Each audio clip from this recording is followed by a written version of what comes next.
Voilà, oui, c'est une des raisons essentielles de la présence sur le front, en fait. Oui, je voudrais... Joël, tu m'autorises s'il n'y a plus de questions? Oui. Si, alors. Ah. Voilà, Mathieu. Est-ce que le 4e orgue existait en 14, c'est ça? Non. Mais non, tu parlais tout à l'heure de ce dîner-là qu'il y avait donc entre les Allemands et cette famille, les Paris. Les Paris, oui.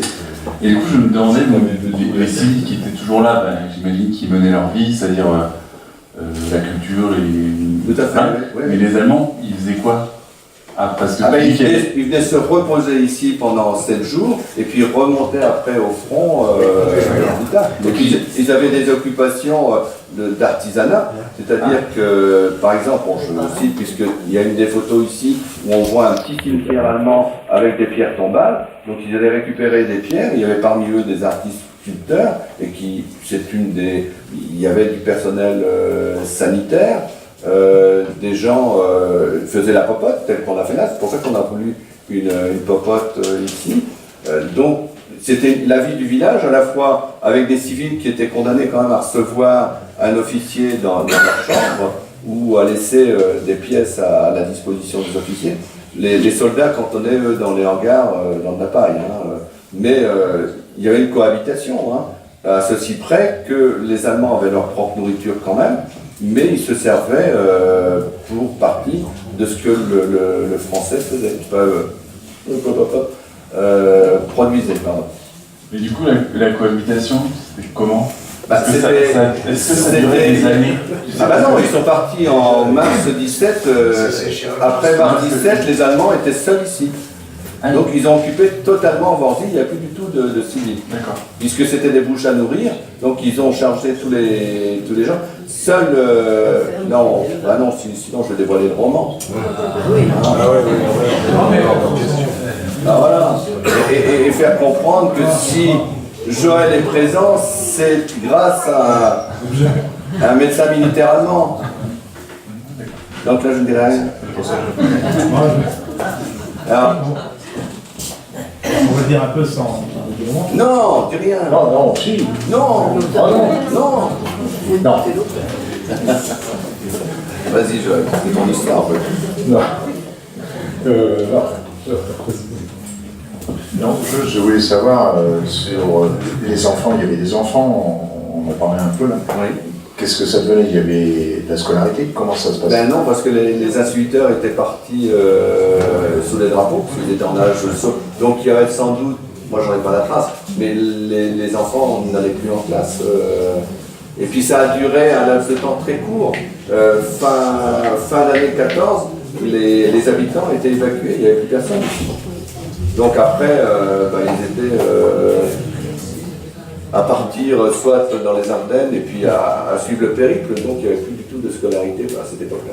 Après, ils ont dû reprendre, soit dans l'Ain, comme on le disait tout à l'heure, ou dans les départements où ils sont installés, l'école, mais ici à Vorzy, à partir de janvier 15, parce que les combats ont repris à Crouy, ici, il n'y avait plus du tout de civils en janvier 15.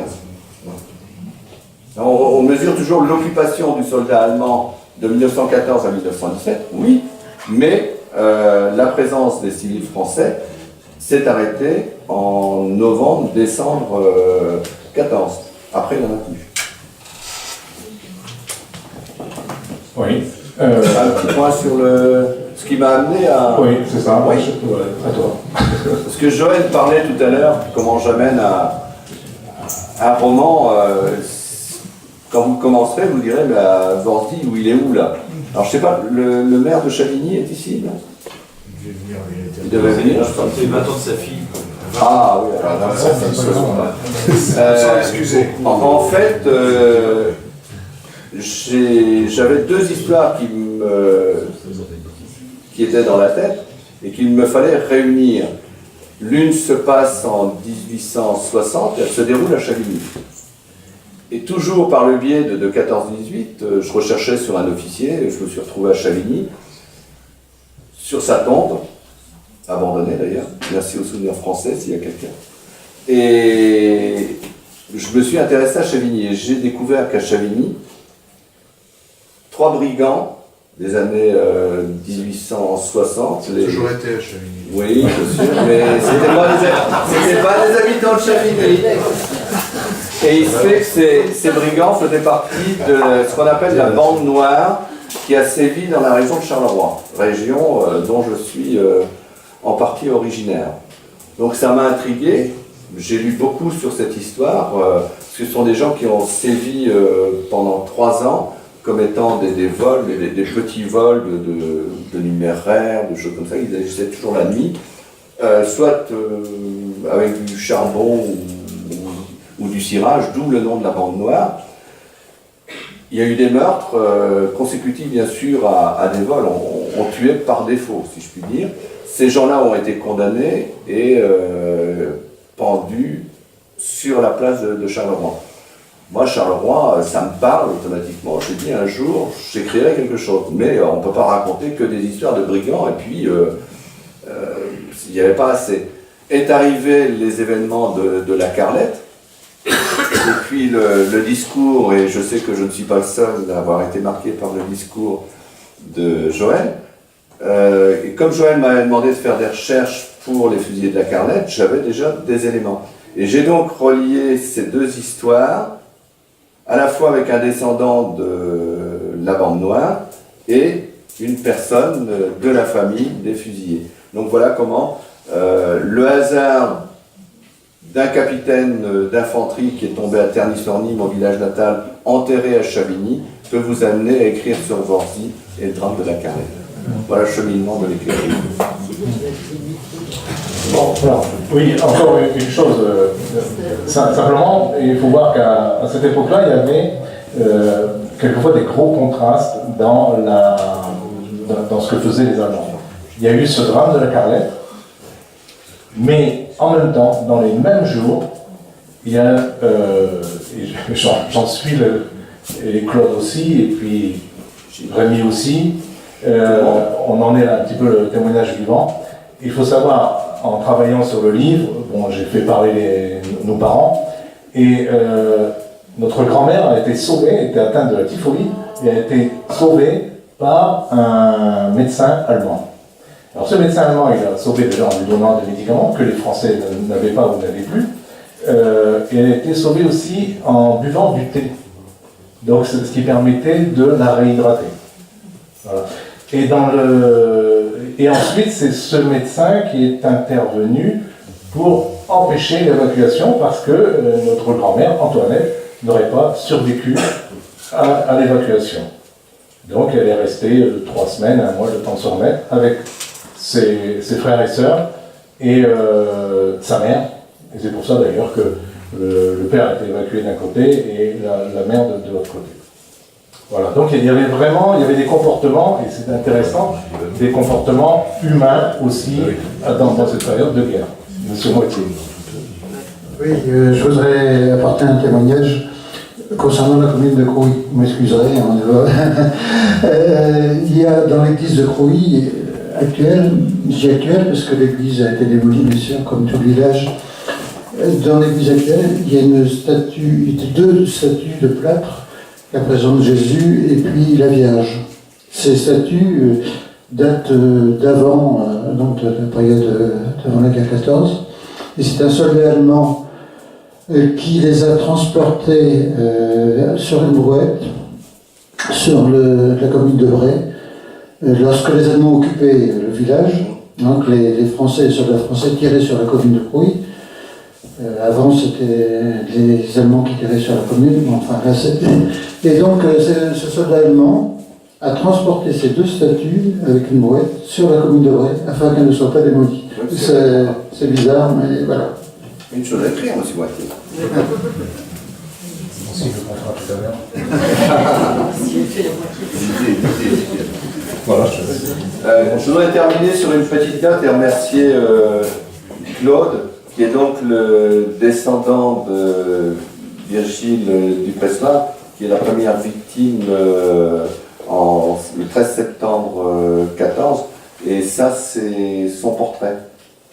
Donc, et vous dire que demain matin à 11h, il y aura une messe militaire et qu'un nouvel hommage sera rendu à la fois à monsieur Dupressoir, qui était l'ancien maire du village, âgé de 84 ans quand même, à l'époque, et puis aux 9 victimes de la Carlette. Et enfin, puisqu'une soirée ne se termine jamais sans remercier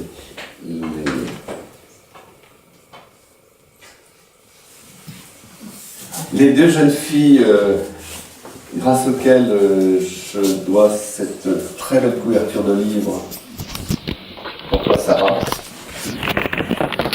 D'accord.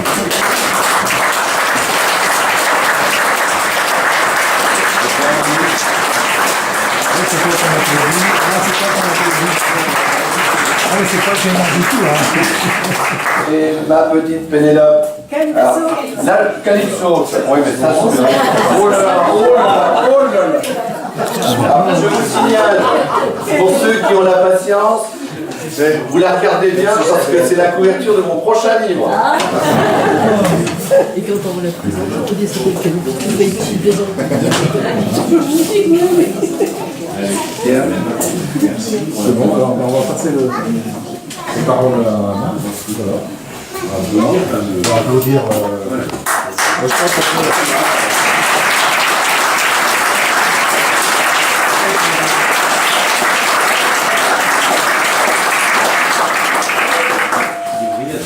Messieurs, merci pour votre très intéressante conférence. C'était en plus vivant, c'était pas rébarbatif comme quelquefois on subit. Là, moi je l'ai trouvé très intéressant.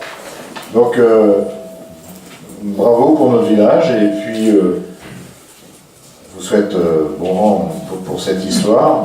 L'année dernière. Mais ce soir, j'ai encore appris davantage sur mon village, tout en étant natif d'ici, comme quoi il est toujours bon de se cultiver. Et ça, c'est la... Vous voulez voir le micro encore ?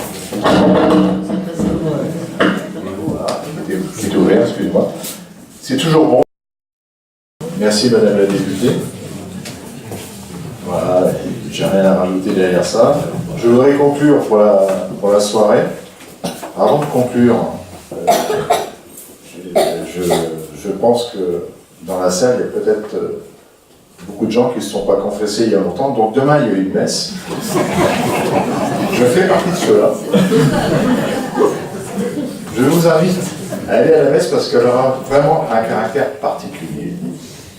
Il y a un aumônier militaire qui nous vient de Paris. Je ne sais pas s'il est arrivé, notre aumônier, c'est prévu, mais il doit arriver ce soir. Il y avait une messe à Charles de Gaulle ce soir. C'est l'aumônier, pas trop chaud, de Charles de Gaulle.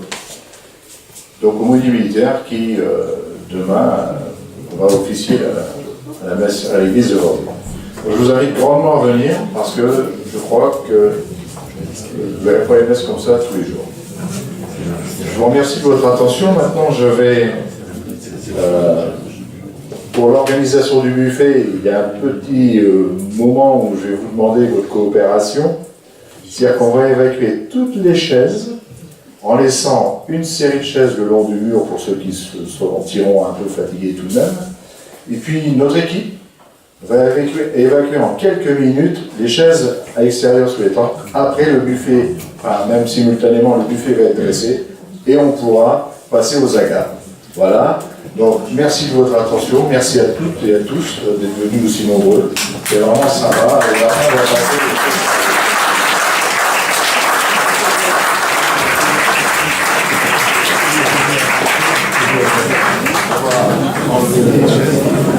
Ça a été, Pierre ?